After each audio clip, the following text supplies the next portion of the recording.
อันนี้มันเป็นกระถาเป่าผู้อมห้องลาบนะครับสังสว่าเฮามีอาแกมตั้งดูไรเงินเสียลองใครเฮามันเหมือนดังตั้งเองอันเนกังใจเฮานั่นไหนซึ่งซื้อปูมา1 ยาเปิงแตงมันอันนี้เป็นยาปูเอามาหงาไว้หิมซบในเสียแลเอากระถาโหในกิ้วเป่าใส่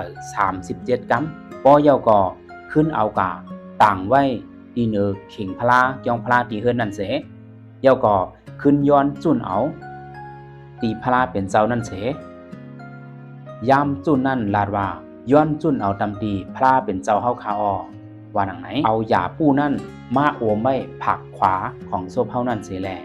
เฮ็ดสร้างแก้มจีลองตั้งดูไรเงินของเฮาเสื้อนั่น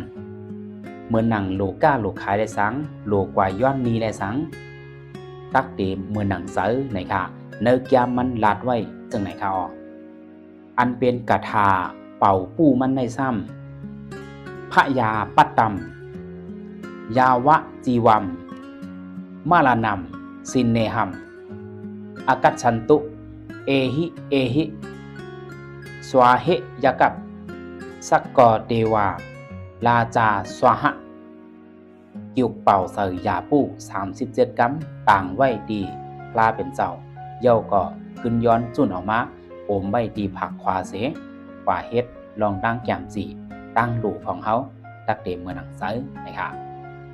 กาถาเป่าปูผมห้องหลับไล่ค้นทั่วผันดีเนอร์ปรับนะครับ